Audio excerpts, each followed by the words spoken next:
Hello everybody, a very warm welcome to Talking Business Weekly with me, Aaron Heslehurst. Let's go and take a look at what's on the show.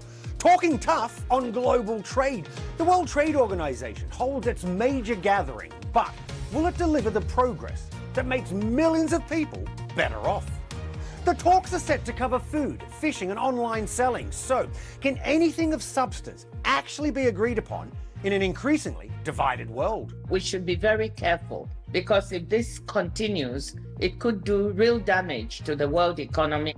I'm going to be discussing all of this with these two. There they are. The European Commissioner for Trade, who tells me that after Russia's war in Ukraine, trade rules have an even more important role to play in making sure we all have enough food to eat. And the woman you just heard from, who's bringing 164 countries together. Yep, the big boss of the WTO, the World Trade Organization, tells me that despite huge uncertainty casting a shadow over the global economy, she's still hopeful of improving the lives of millions.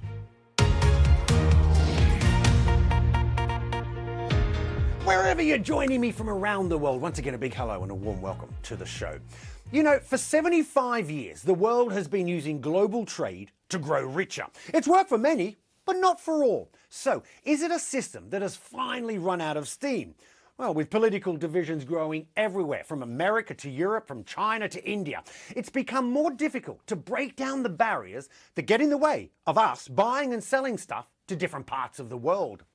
It's 2 years since the World Trade Organization brought trade ministers from all over the globe together in Geneva. This year, that gathering, it's happening in Abu Dhabi, and it's known as MC13. And the goal? Well, it's simple. It's to update the rules on global trade. And I tell you what, this is why it matters.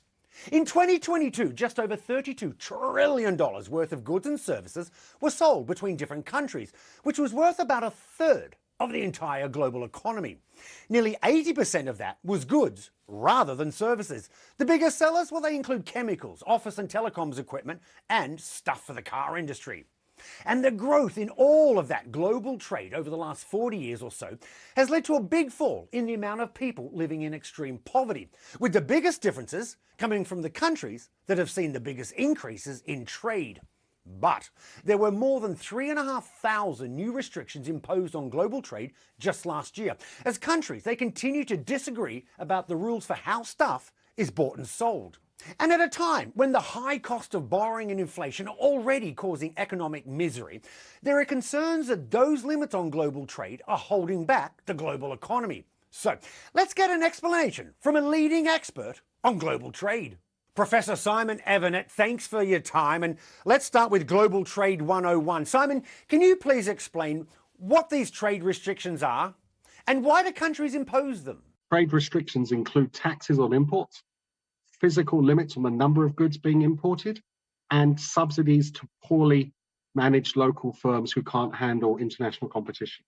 The reasons for putting them in place are often to protect local jobs, at least temporarily, and often to stop dumped and subsidized imports coming into countries. And Simon, what's the trend with these restrictions on the rise, and what impact are they having on the global economy? We're in the fifth year of frenzied trade policy activism. Trade restrictions doubled in the pandemic and then have risen further, plateauing in 2022 and 2023. The effects of these trade restrictions are twofold. First, they make it very hard for businesses to plan their overseas expansion strategies and their investments, and that's a drag on the world economy. And secondly, taxes on imports of goods that you and I buy push up our cost of living, and that's a major issue in the recent years. And for the WTO meeting in Abu Dhabi, some of the major issues, they include tackling the subsidies that critics say are threatening the world's fish stocks, extending a ban on tariffs or import taxes for online commerce, and reforming the WTO's paralysed system for resolving disputes between one country and another. And there's another major reason why global trade is forcing its way back on the agenda. That is the United States and the upcoming election in the world's biggest economy, which is likely to see a rematch between Joe Biden and Donald Trump.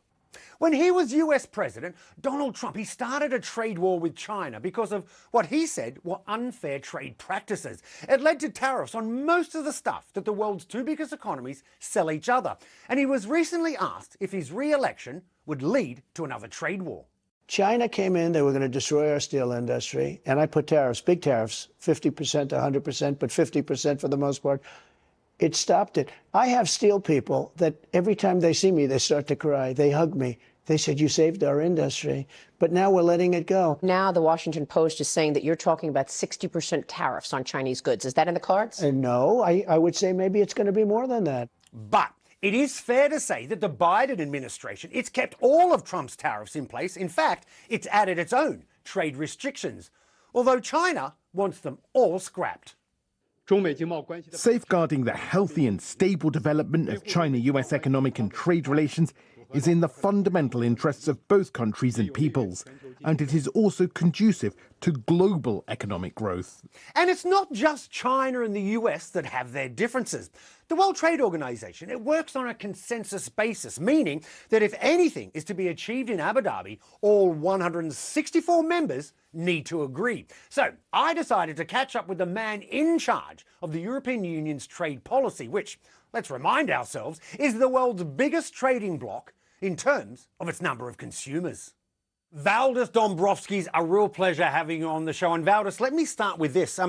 Just how important is the World Trade Organization to you, the European Union? Because, as you know, Valdis, many see it as an institution that is, well, failing to stay relevant and uphold the rules of global trade in what does feel like a world that is more about power than rules. And that's exactly the reason why the WTO is even more relevant than before.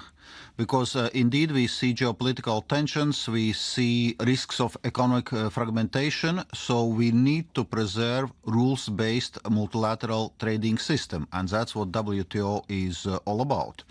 And it's actually the WTO most favored nation principle, which is very much behind the resilience of global trade despite the geopolitical tensions we are facing right now. But that said, Valdis, there is a lot of people saying that the differences between the countries are just too big and varied for much to be achieved at this meeting. So, Valdis, if you could walk away with one thing that you wanted, what would that be and why? If everyone is willing to be constructive and, so to say, take a step towards each other, it is possible to achieve positive results. And this is with this spirit as we are entering this ministerial from the EU side. At this point on, the WTO reform is so important, and the functioning of the dispute settlement system, because global rules are only as effective as they are effectively enforced.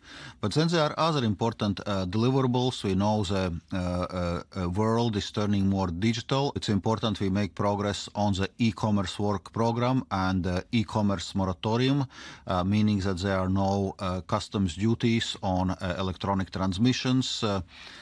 We hopefully can achieve the phase 2 agreement on fisheries subsidies to avoid overfishing, to avoid illegal, unregulated fishing, and we need also meaningful outcome on agriculture, also with a food security angle in it.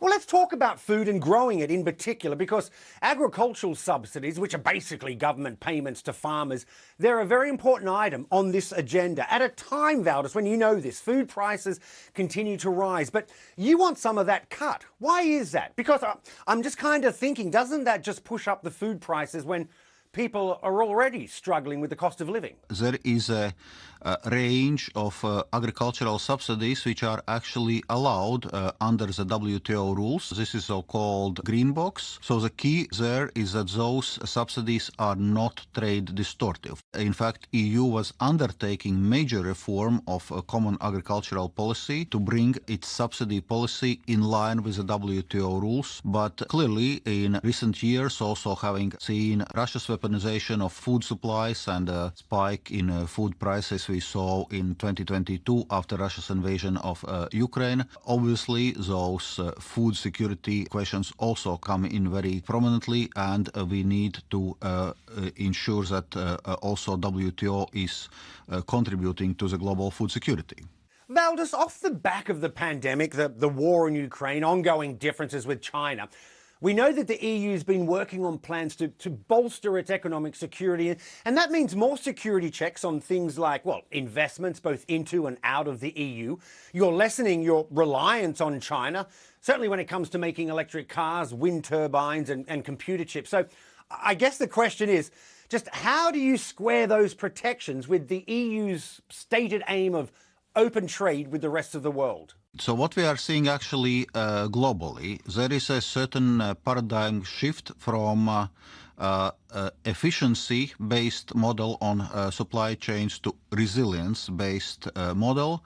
But our economic security strategy is very clear that our aim is to preserve EU's openness to the world. We are global trading superpower and we want to stay this way. And actually EU economy is thriving from our openness. So we need to be very targeted and precise in our economic security strategy to precisely identify risks. So it's important, obviously, to make sure that economic security strategy, not only in the EU, but around the world, that this work on economic security does not become a pretext for protectionism. When it comes to the EU's economic security, who is it? Who is it that you're most worried about? Is it China? When we were drafting our strategy, it's not a strategy against war on another country. It's a strategy which is there to address risks of certain technologies getting into hands of malign actors. But Valdis, given everything you've just said, I mean, you look at China and people will go, well, China can be very damaging to European companies and causing economic damage because, well, Beijing, it's got its subsidies, it limits access to the Chinese market, it's got other unfair trade practices. All of that surely are damaging to the EU economy. Yeah, and that's actually the important point. We are making a distinction between level playing field issues, fair competition issues, which are much broader, and economic security, which, as I said, is much more narrowly defined. On those broader level playing field issues, obviously, we have quite a few concerns related to China. In 2022, EU had a trade deficit of almost 400 billion euros with China, and the fact remains that EU's market is more open to Chinese companies and Chinese goods than China's market is to the EU. And correspondingly, in our engagements with our Chinese counterparts, we are paying lots of attention to actually addressing those market access barriers and to ensure more balanced economic relationship.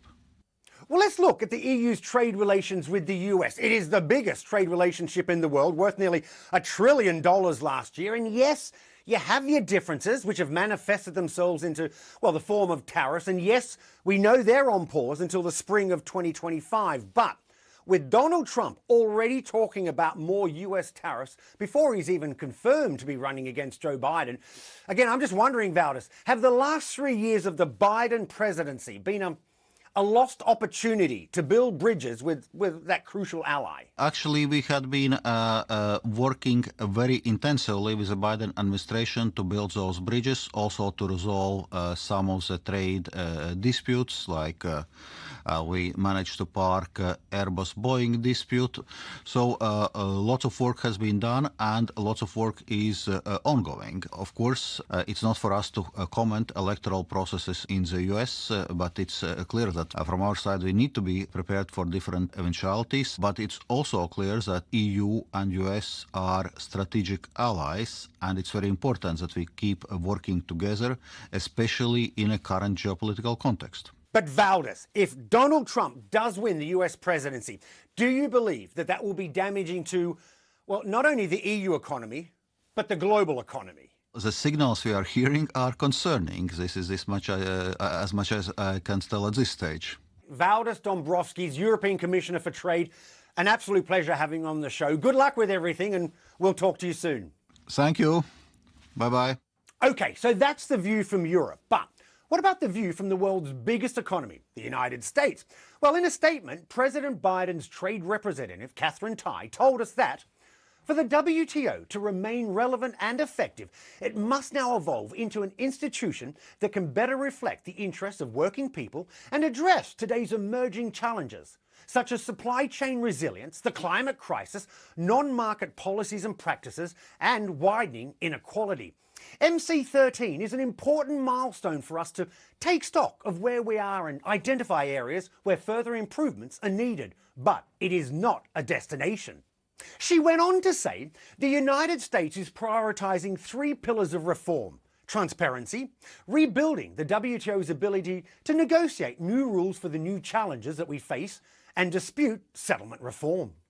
Okay, so in a world that seems increasingly divided, whether because of the wars in Ukraine or the Middle East, or because of trade policies designed to favour one group over another, how does the world make any progress?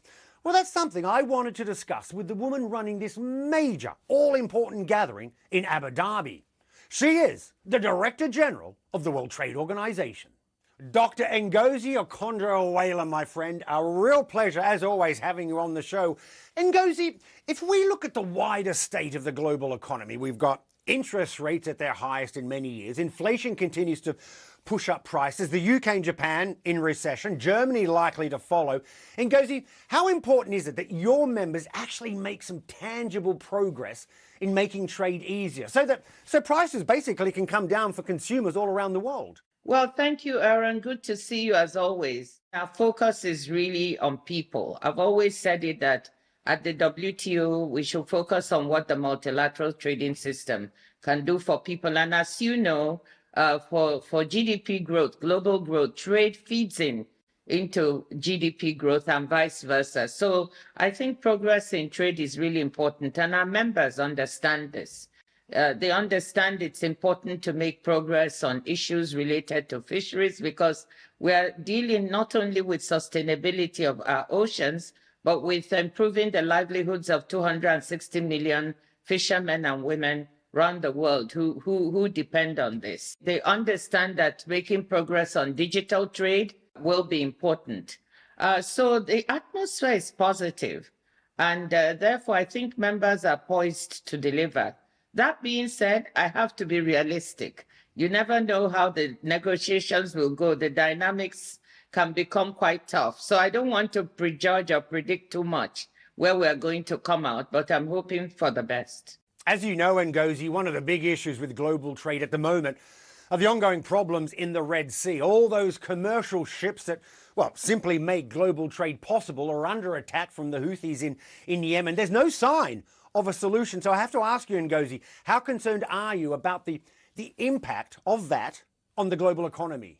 For now, the impact of the Red Sea difficulties is relatively moderate. I mean, freight prices have gone up, but not as much as they did during the pandemic. And I think that that businesses have rejigged their supply chains. You have more inventory, for example, to help businesses cope. That being said, we are quite concerned that if the difficulties in the Red Sea and the Suez Canal prolong, you could see, for instance, after a couple of years, trade between Europe and East Asia and Southeast Asia decline by about 15%. Some work has been done on this that show those numbers. That's a major impact on the global economy, isn't it? That is why we hope that the difficulties in the Red Sea will be taken care of and we will not see an expansion of the conflict, but rather that we would see a diminution of it. Well, let me touch on one hot topic that's on the table in Abu Dhabi, e-commerce, which covers everything from streaming services to cloud computing. And as you recently said, it is the fastest growing part of global trade. And up until now, there's been this agreement in place that there are no tariffs on all of those things. But that's due to expire this year. And I'm just wondering, Ngozi, what are the dangers if an extension isn't agreed? I mean, how's that going to affect consumers around the world? The moratorium on customs duties on electronic transmissions has been extended at the WTO for the past 20 years, and there's a search to make them permanent or at the very least extend them. But there are some members who think differently about this. So far, the majority of members are supporting this extension because they believe that it is really important to micro, medium, and small enterprises, especially, as you said, Aaron, as trade becomes more digital, more women and young people are trading through digital means. This moratorium becomes important to them. But we must remember there are other members who feel that there impacts on their revenue as trade becomes more digital. If you don't collect revenue on those, you're also losing on the fiscal side. And I'm hoping that ministers will make the appropriate decision that will be helpful to the world economy. But Ngozi, you need a consensus on that. And I'm just wondering, how do you get it, given that the WTO system requires all 164 members to back and agree any changes? And, you know, some people might even ask, isn't it time that the WTO system changes to become a majority-based system? Well, you know that on the moratorium, yes, the same thing happened in June 2022 under MC12. We managed to get the extension. So let's see how the dynamics will work this time. And yes, the consensus system of the WTO is always under question by people. But let me say this, you know, perhaps as the DG, it might be easier for me if we had some other kind of system. But I tell you that I respect this consensus system. Why? This is the only economic organization where the smallest country has the same voice, an equal voice with the largest one. It gives a voice to those who are normally voiceless in the world's economy. And that's the unique thing about the WTO, and I think we need to preserve it.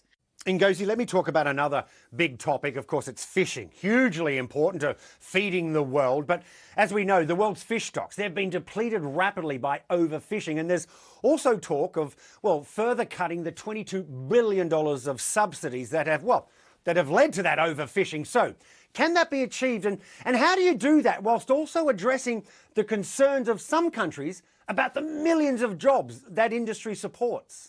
So we did the first part of the fisheries subsidies agreement at our MC12, which was to have a crack at curbing those harmful subsidies that lead to illegal, unreported and unregulated fishing of our high seas. The second part of that agreement is on overfishing and overcapacity. As you mentioned, overfishing our oceans, building too many fishing ships that have the wrong kind of gear and drag through the ocean. How do we stop harmful subsidies that support that? Not to talk of the fact that we need to have our oceans sustainable. We have almost 50% overfishing at this time. And this is not good for future generations. And I hope we can come to agreement over that we can really try to curb these harmful subsidies, $22 billion. I want to ask you about the WTO dispute resolution body. I mean, it's been out of action for more than 4 years. And Ngozi, you've highlighted that progress on this is an absolute key target for the meeting in Abu Dhabi. But, you know, let's be frank here, because some will say that you've been in office for 3 years now with little progress on this. So, Ngozi, what's changed? Given the US, which paralysed it in the first place, has only been speaking about incremental progress at this meeting. Well, I beg to disagree with those who say that you've been in office 3 years and not much has happened. So let me say two things. The first is that it's not the entire dispute resolution system that has been paralyzed. It's made up of 2 tiers. The first tier is the panel system, and that is working. But the second tier, the appellate body, is what you're referring to. And it's true that tier where you can make an appeal is not functioning at the moment. And that was why that the ministers at MC12 said we should reform the system and make it fully functional by 2024. And what I'd like to say is that we are making really good progress on that. Let me just also say one other thing. It's not only the US who had complaints about the system. Many developing countries felt the system was too complicated, not affordable or accessible to them. And what has been done so far is to try to tackle those issues. So we are some ways there, and I think the work we've delivered so far is good progress. Well, Ngozi, let's talk about the US and China, of course, the world's 2 biggest economies. But, Ngozi, it does seem like their trade differences have only grown, with new restrictions on technology and investments, as well as more export controls. So, do countries now just have to accept that there are 2 sides to the global economy and You just have to pick a side. You've noted one thing that is happening in the world, the push towards fragmentation of the world trading system. Yes, it is true that on certain goods in the technology area, you have more restrictions being put on both sides. But both sides are talking at the WTO. And with that kind of approach, we hope that things don't degenerate or deteriorate. So I'm very hopeful about that. In terms of fragmentation, if the world were to break into two trading blocks, it would cost the world economy dearly. It would be, in the longer term, a 5% loss of real global GDP. And that is huge. So hang on, you don't believe or worry that globalization and global trade is unraveling? I would not say it's unraveling. I would say that, yes, there are disruptions and difficulties, but unraveling, no. So it's in certain sectors and subsectors that we begin to see evidence of this fragmentation that you're pointing to. And we should be very careful, because if this continues, it could do real damage to the world economy, and it would do even more damage to developing countries. Dr. Ngozi Okojo-Iweala, the big boss of the World Trade Organization. Always a pleasure having you on the show. Good luck with it, and we'll talk to you soon. Thank you, Aaron. Thank you very much. Well, that's it for this week's show. I hope you enjoyed it. Don't forget, you can keep up with the latest on the global economy on the BBC News website and the smartphone app. Of course, you can also follow me on X. X me. I'll X you back. You can get me at BBC Aaron. Thanks for watching. I'll see you soon. Bye-bye.